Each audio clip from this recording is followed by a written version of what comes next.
The Geography of Bliss. Kisah seorang penggerutu yang berkeliling dunia mencari negara paling membahagiakan. Ditulis oleh Eric Weiner, diterbitkan oleh Kanita. Belanda, kebahagiaan adalah angka. Memang sudah sifat kita sebagai manusia bahwa kita memperoleh kesenangan dengan menyaksikan orang lain sibuk melakukan kegiatan yang menyenangkan. Hal ini menjelaskan mengapa dua usaha berikut begitu populer, yaitu pornografi dan kafe. Orang Amerika unggul dalam yang pertama, sedangkan orang Eropa berbuat dengan lebih baik pada usaha yang kedua. Makanan dan kopi nyaris bukan hal yang penting. Saya pernah mendengar tentang sebuah kafe di Tel Aviv yang tidak menyediakan makanan dan minuman.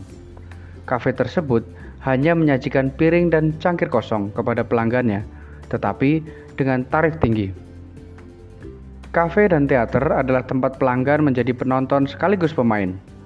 Saya menemukan sebuah kafe satu blok dari hotel saya di pusat kota Amsterdam.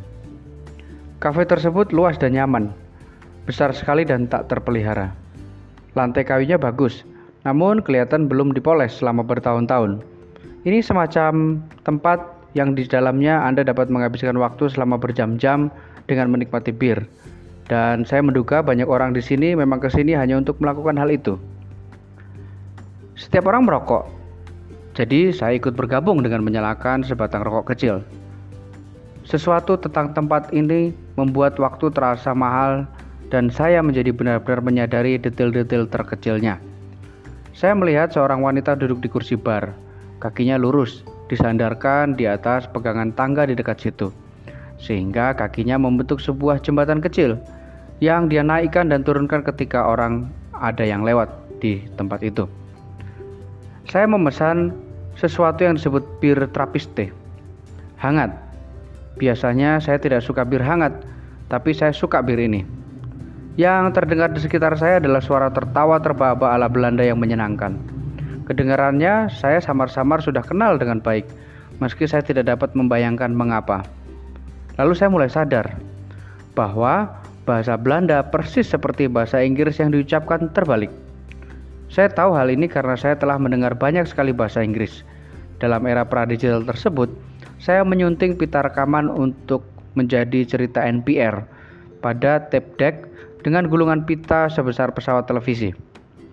Dalam penyuntingan tersebut, saya selalu memutar mundur segmen-segmen pita. Saat saya duduk di kafe tersebut dengan rokok kecil dan bir Trappiste yang hangat, saya bertanya-tanya, seandainya saya merekam seorang yang sedang berbicara bahasa Belanda dan memutar mundur rekaman itu, apakah rekaman akan kedengaran seperti bahasa Inggris normal? Seperti yang pasti telah Anda duga, saya adalah orang yang punya waktu banyak sekali. Tapi itulah intinya, sesungguhnya kafe Eropa benar-benar terlalu banyak membuang waktu tanpa rasa bersalah. Tak heran, sebagian besar filsuf besar dunia berasal dari Eropa. Mereka nongkrong di kafe dan membiarkan pikiran mereka mengembara sampai suatu aliran filsafat baru yang radikal, misalnya eksistensialisme, muncul di kepala mereka. Tapi saya datang ke sini tidak untuk menemukan sebuah aliran filsafat baru. Tepatnya bukan filsafat. Saya sedang sibuk dengan apa yang orang Prancis sebut la casse à borno, perburuan kebahagiaan. Khususnya, sasaran saya adalah seorang profesor Belanda bernama Ruud van Hoven, bapak riset kebahagiaan. Van Hoven mengelola sesuatu yang disebut database kebahagiaan dunia, World Database of Happiness. Ini bukan lelucon. Van Hoven telah mengumpulkan di satu lokasi banyak ilmu pengetahuan manusia tentang apa yang membuat kita bahagia, apa yang tidak, dan yang menarik bagi saya adalah tempat-tempat mana yang paling membahagiakan. Jika memang ada peta jalan kebahagiaan di luar sana, sebuah atlas kebahagiaan, maka Ruud van Hoven akan mengetahuinya. Dengan enggan saya meninggalkan kafe dan kembali ke hotel untuk makan malam. Rotterdam bukan sebuah kota yang indah. Suram dan sepi, dengan sedikit pemandangan yang menarik. Namun campuran Belanda asli dan imigran, banyak dari imigran tersebut adalah Muslim. Mereka menjadi suatu ikatan yang menarik. Cleopatra Sex Shop yang memajang kumpulan alat seks besar yang terlihat seperti asli dan sangat mengganggu di etalasenya, hanya berjarak 1 blok dari Pakistan Islamic Center. Di satu tempat saya melihat kumpulan marijuana, aroma semerbak toleransi Belanda, fly atau melayang. 2 blok kemudian, saya melihat seseorang bertengger di tangga, menggantung sebuah bakyak kuning raksasa di depan toko. Sementara 2 orang pria Timur Tengah saling menyapa dengan ciuman pipi singkat. Saya tidak tahu persis dari mana asal mereka, tetapi kebahagiaan imigran di sini berasal dari negara-negara di mana alkohol adalah ilegal dan wanita memakai pakaian tertutup, mulai dari ujung rambut sampai ujung kaki. Di rumah kedua mereka, marijuana adalah legal, dan demikian pula dengan prostitusi. Tak heran, saya mencium adanya ketegangan yang bercampur dengan kanabis. Ruang makan hotel berukuran kecil dan nyaman. Orang Belanda pintar membuat suasana nyaman. Saya memesan sup asparagus, lezat tentunya. Pelayan mengambil mangkuk saya dan berkata, "Sekarang barangkali Anda ingin intercourse atau bercinta?" "Maaf, intercourse? Ya, Anda dapat menikmati intercourse." Saya berpikir, wah, orang Belanda benar-benar permisif. Ketika saya mulai sadar bahwa yang ia maksudkan adalah sesuatu yang lain sama sekali. Intercourse adalah sajian perantara. "Ya," saya berkata, lega. "Sepertinya enak." Lalu saya pun menikmati intercourse di sana, di ruang makan Hotel Van Walsum. Saya sangat menikmatinya, pengalaman makan yang tidak tergesa-gesa ini. Saya meneguk bir, menatap ruangan, dan kebanyakan tidak melakukan apa-apa. Sampai pelayan saya membawakan salmon panggang yang menandakan bahwa sekarang waktu intercourse saya sudah habis. Di pagi hari, saya naik kereta bawah tanah ke piala suci saya, WDH, atau World Database Happiness. Biasanya, saya tidak mengikatkan kata ini dengan kebahagiaan dan database, tapi ini beda. WDH adalah jawaban kaum sekuler kepada Vatikan dan Mekah, serta Yerusalem, dan juga Lhasa, semua jadi satu. Di sini Anda dapat dengan mengklik mouse mengakses rahasia kebahagiaan. Rahasia tidak berdasarkan pada wahyu yang diturunkan di suatu gurun pasir kuno, tetapi pada ilmu pengetahuan modern. Rahasia tidak digoreskan di atas kertas kulit, tetapi di hard drive. Tidak tertulis dalam bahasa Aram, tetapi dalam bahasa zaman kita, kode binari. Saya berjalan beberapa blok dari kereta bawah tanah dan langsung kecewa. Kampus perguruan tinggi tempat WDH lebih kelihatan seperti taman kotor di pinggiran kota daripada sebuah pusat kebahagiaan, tempat penyimpan pengetahuan manusia tentang kebahagiaan. Saya mencoba tidak mengindahkan perasaan ini. Lagi pula, apa yang saya harapkan? Penyihir host atau hal yang lainnya? Kita mendapatkannya. Rahasia kebahagiaan? Tidak, agaknya bukan itu harapan saya. Tapi saya mengharapkan sesuatu yang sedikit kurang steril, lebih bahagia, lebih sedikit data. Saya berjalan di koridor yang tidak jelas masuk tipe apa dan mengetuk pintu kantor yang tidak jelas masuk tipe apa. Seorang pria dengan logat Belanda berteriak menyuruh saya masuk. Nah, itu dia, Dr. Feelgood sendiri. Ruth Van Hoven sendiri adalah seorang yang ramping. Menurut saya dia berusia 60 tahun lebih sedikit. Janggutnya beruban dan matanya berbinar-binar. Dia memakai semacam setelan serba hitam, penuh gaya, bukan hitam yang menyeramkan. Sepertinya saya agak mengenalnya. Lalu saya mulai sadar mengapa. Dia kelihatan seperti Robin Williams Belanda, dengan energi yang sama dan senyum lebar yang nakal. Dia meloncat dari kursinya dan memberikan kartu namanya yang berbunyi Ruth Van Hoven, Profesor Penelitian Kebahagiaan. Kantornya kelihatan seperti setiap kantor profesor. Buku dan kertas ada di mana-mana. Tidak berantakan, tapi juga bukan merupakan kantor paling rapi yang pernah saya lihat. Yang mencolok, tidak tampak wajah yang tersenyum. Van Hoven menuangkan teh hijau ke cangkir, lalu diam dan menunggu saya berbicara. Saya tidak tahu harus berbicara apa. Sebagai seorang wartawan, saya telah melakukan ratusan kali wawancara. Saya telah mewawancarai para raja dan presiden, serta perdana menteri. Belum lagi pemimpin organisasi teroris seperti Hezbollah. Namun, ketika saya duduk di sini, Di seberang profesor Belanda yang ramah ini, yang kelihatan seperti Robin Williams, saya tidak dapat berbicara apa-apa. Sebagian diri saya, bagian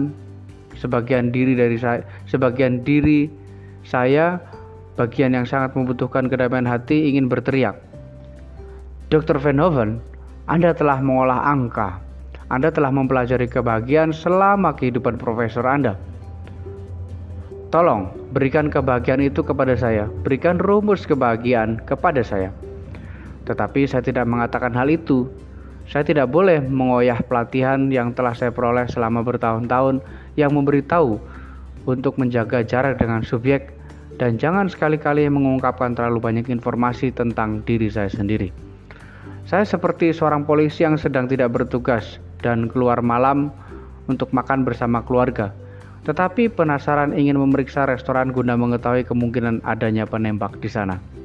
Jadi, alih-alih mencurahkan isi hati saya berusaha melakukan trik kuno yang digunakan oleh jurnalis wanita yang ingin membuat kencannya lancar. Dr. Van Hoven, akhirnya saya berkata, tolong ceritakan tentang diri Anda. Bagaimana Anda masuk ke bisnis kebahagiaan? Van Hoven menyandarkan punggung ke kursinya. Senang akan membantu. Dia orang yang lahir sekitar tahun 1960-an. Setiap orang di kampus perguruan tinggi menghisap candu, memakai kaos Che Guevara, serta berbicara tentang masyarakat yang baik. Van Hoven juga banyak menghisap candu, tapi tidak mengenakan kaos Che Guevara. Tetapi mengenai masyarakat yang baik dan negara Blok Timur, menurut Van Hoven, hal itu tidak ada. Alih-alih menilai masyarakat berdasarkan sistemnya, menurutnya mengapa tidak menilai berdasarkan hasilnya? Apakah warga negara bahagia? Pahlawan Van Hoven bukanlah Che Guevara, melainkan seorang pengacara Inggris abad ke-16 yang kurang andal yang bernama Jeremy Bentham. Bentham terkenal mendukung prinsip manfaat kebahagiaan terbesar, angka terbesar. Van Hoven senang memakai kaos Bentham yang bertuliskan frasa itu. Van Hoven mempelajari sosiologi, sebuah bidang yang pada saat itu hanya berarti ilmu yang mempelajari masyarakat yang sakit, masyarakat yang tidak berharga. Cabang disiplinnya, psikologi, mempelajari pikiran yang sakit, tetapi tidak bagi Ruth muda. Dia tertarik dengan pikiran yang sehat dan tempat yang bahagia. Suatu hari, dengan sedikit malu tapi penuh tekad, Van Hoven mengetuk pintu penasehatnya dan bertanya apakah dia boleh mempelajari kebahagiaan. Penasihatnya, seorang pria yang tenang dengan kredensial akademik, kuat menukaskannya dengan lugas dan tegas bahwa sebaiknya dia menutup mulut dan tidak pernah menyebut kata itu lagi. Kebahagiaan bukan topik yang serius. Van Hoven pergi, terhukum tapi diam-diam merasa senang. Dia tahu dia mengetahui sesuatu. Begitulah kendati mahasiswa pasca sarjana Belanda yang saat itu tidak tahu. Mungkin tidak tahu bahwa di seluruh dunia ilmuwan sosial sedang membangkitkan sebuah disiplin baru, penelitian kebahagiaan. Dewasa ini Van Hoven berada di sebuah garis depan bidang yang menghasilkan ratusan makalah riset setiap tahunnya. Juga diselenggarakan konferensi kebahagiaan dan Journal of Happiness Studies yang disunting Van Hoven. Mahasiswa dari Claremont Graduate University of California sekarang dapat memperoleh gelar MA atau PhD dalam psikologi positif dalam kebahagiaan. Sebagian kolega Van Hoven masih berpendapat bahwa penasihat lamanya benar, bahwa penelitian tentang kebahagiaan adalah sesat dan bodoh. Tetapi mereka tidak dapat mengabaikannya. Penelitiannya eksentrik, dikutip dalam berbagai jurnal, dan dalam dunia akademik itu berarti risetnya penting. Perenungan tentang kebahagiaan tentu saja bukan hal baru. Orang Yunani dan Romawi kuno setelah banyak merenungkannya. Aristoteles, Plato, Epicurus, dan lainnya memeras otak pemikiran pertanyaan-pertanyaan abadi. Apakah kehidupan yang indah itu? Apakah kesenangan sama dengan kebahagiaan? Kapankah kita akan menemukan sistem pengairan untuk rumah tangga? Kemudian orang-orang yang berkulit putih pucat dari negeri yang jauh dari utara bergabung dengan orang-orang Yunani dan Romawi. Mereka menghabiskan banyak sekali waktu di kafe, merenungkan kesulitan kehidupan yang tidak dapat dilepaskan. Orang-orang seperti Kant, Schopenhauer, Mill, Nietzsche, dan kemudian Larry David, mereka juga banyak mengemukakan pendapat tentang kebahagiaan. Lalu ada agama. Apakah agama itu bukan petunjuk menuju kebahagiaan, ketentraman? Setiap agama memerintahkan pengikutnya dalam cara-cara kebahagiaan. Apakah dalam kebahagiaan dunia atau kehidupan berikutnya? Apakah melalui pencerahan diri, meditasi, ketaatan beribadah, atau jika Anda kebetulan termasuk pengikut keyakinan Yahudi atau Katolik, melalui rasa bersalah. Semuanya ini membantu dan mencerahkan, tetapi ini bukan pengetahuan. Ini adalah pendapat tentang kebahagiaan, pendapat yang intelektual, tidak ada keraguan, bagaimanapun adalah pendapat. Dan di dunia sekarang ini, kita memberi sedikit hormat pada pendapat, kecuali mungkin pendapat kita sendiri, dan lagi tidak selalu. Tidak. Yang kita hormati, kita perhatikan adalah ilmu pengetahuan alam dan ilmu pengetahuan sosial. Khususnya, kita sangat menyukai penelitian yang bagus. Pembaca berita secara naluriah tahu bahwa cara terbaik membuat orang membuka telinga lebar-lebar adalah dengan 5 kata ini. Sebuah penelitian baru telah mengungkapkan. Kata selanjutnya yang mengikuti hampir tak berarti. Sebuah penelitian baru telah mengungkapkan bahwa anggur merah bagus bagi Anda, dapat membunuh Anda. Sebuah penelitian baru telah mengungkapkan bahwa pekerjaan rumah menumpulkan otak atau mencerdaskan otak. Kita terutama menyukai penelitian yang memberikan kredibilitas pada keganjilan kita sendiri. Seperti dalam sebuah penelitian baru telah mengungkapkan bahwa orang yang mejanya berantakan adalah lebih cerdas. Atau sebuah penelitian baru telah mengungkapkan bahwa buang angin dengan tingkat sedang setiap hari dapat memperpanjang usia. Ya, jika ilmu pengetahuan baru tentang kebahagiaan akan digarap secara serius, maka ilmu tersebut memerlukan penelitian. Tetapi pertama-tama ilmu tersebut memerlukan perbendaharaan kata, jargon serius. Kata kebahagiaan tidaklah cukup. Kata itu kedengarannya sembarangan, terlalu mudah dimengerti. Hal ini merupakan masalah. Maka para ilmuwan sosial menemukan sesuatu istilah yang aneh, kesejahteraan subjektif atau subjective well-being. Sempurna. Itu tidak hanya bersuku kata ganda dan pada hakikatnya tidak dapat dimengerti oleh orang awam, tapi istilah itu juga dapat disingkat menjadi akronim yang bahkan lebih tidak jelas lagi, SWB. Sekarang ini, jika Anda ingin menemukan riset ilmiah terbaru tentang kebahagiaan, ketik saja di Google SWB, bukan kebahagiaan. Berikutnya muncul teka-teki jargon. Positive effect adalah apabila sesuatu merasa senang. Negative effect adalah, tebak saja, apabila sesuatu merasa sedih. Selanjutnya, ilmu pengetahuan baru tentang kebahagiaan tersebut memerlukan data, angka. Untuk ilmu pengetahuan, jika tidak dengan angka, lebih baik angka dengan banyak titik desimal. Dan bagaimana ilmuwan mendapatkan angka-angka ini? Mereka melakukan pengukuran. Oh, tidak, kendala besar. Bagaimana Anda dapat mengukur kebahagiaan? Kebahagiaan adalah perasaan, suasana hati, sebuah pandangan tentang kehidupan. Kebahagiaan tidak dapat diukur. Atau kebahagiaan itu sebetulnya dapat diukur? Para ilmuwan saraf di University of Iowa telah mengidentifikasi wilayah otak yang terkait dengan suasana hati senang dan sedih. Mereka melakukan hal ini dengan menyumbangkan subjek riset, mahasiswa yang sedang membutuhkan uang cepat, dengan mesin MRI, lalu menunjukkan serangkaian gambar kepada mereka. Ketika mereka menunjukkan gambar yang menyenangkan kepada subjek, pemandangan pedesaan, lumba-lumba yang sedang bermain, bagian daun telinga depan menjadi aktif.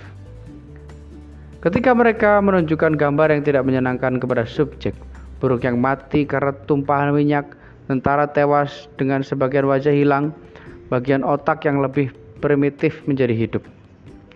Perasaan bahagia, dengan kata lain, tercatat di wilayah otak yang berkembang belakangan. Hal ini menimbulkan pertanyaan menarik.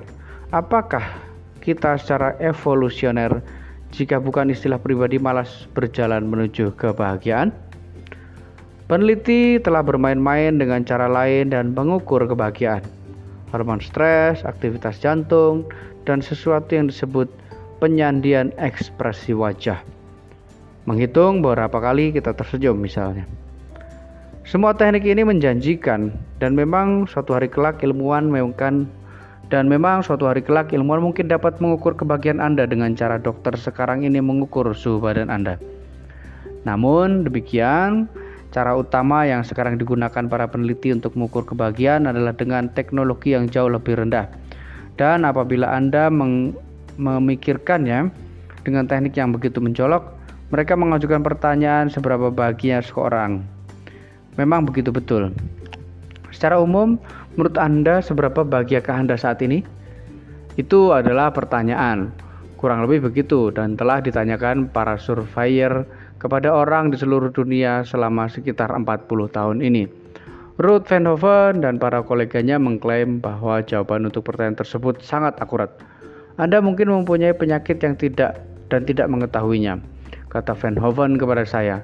Tapi Anda tidak mungkin bahagia dan tidak mengetahuinya. Menurut definisi, jika Anda bahagia maka Anda mengetahuinya.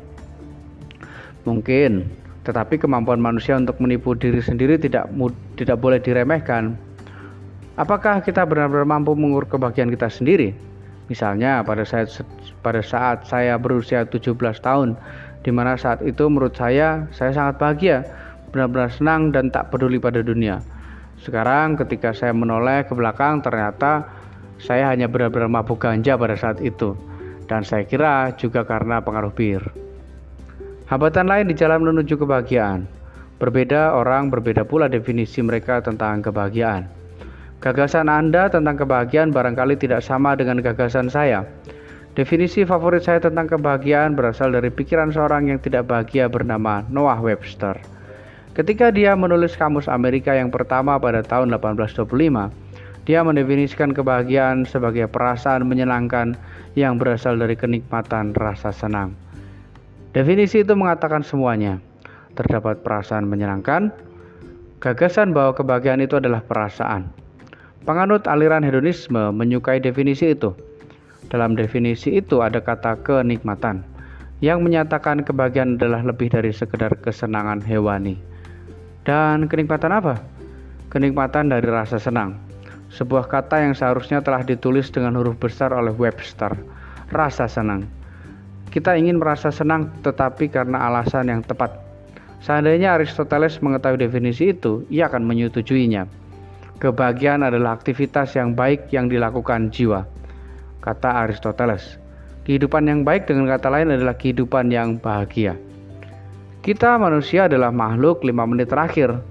Dalam satu penelitian, seorang menemukan koin 10 sen di trotoar 5 menit sebelum diberi pertanyaan mengenai kebahagiaan, melaporkan tingkat kepuasan yang lebih tinggi dengan keseluruhan hidup mereka daripada mereka yang tidak menemukan koin 10 sen.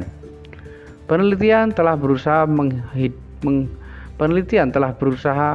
menghindari sikap aneh jiwa manusia dengan sesuatu yang disebut experience sampling method, yaitu metode pengambilan sampel di mana partisipan diminta untuk berhenti pada waktu-waktu tertentu dan mencatat pengalaman mereka pada saat itu juga. Mereka mengikat perangkat seperti Palm Pilot pada subjek riset dan mengirimkan ping ke para subjek tertentu berkali-kali sehari. Apakah Anda sekarang bahagia? Bagaimana sekarang? Di sini prinsip Heisenberg menjadi masalah yang harus ditangani. Tindakan yang hanya mengamati sesuatu itu mengubah subjek yang diamati. Dengan kata lain, semua pengiriman ping itu mungkin mempengaruhi kebahagiaan subjek. Dan juga, sebagian besar orang ingin menunjukkan wajah bahagia kepada dunia. Hal itu menjelaskan mengapa orang secara konsisten melaporkan tingkat kebahagiaan yang lebih tinggi ketika mereka ditanya dalam wawancara secara tatap muka daripada apabila ditanya dalam survei melalui pos. Dan kita bahkan melaporkan tingkat kebahagiaan yang lebih tinggi jika pewawancara mempunyai jenis kelamin yang berbeda. Secara naluri, kita tahu bahwa kebahagiaan itu seksi. Namun, para peneliti kebahagiaan cepat mempertahankan karya mereka. Pertama-tama, jawaban orang adalah konsisten dari waktu ke waktu. Para peneliti juga menguatkan respon dengan orang.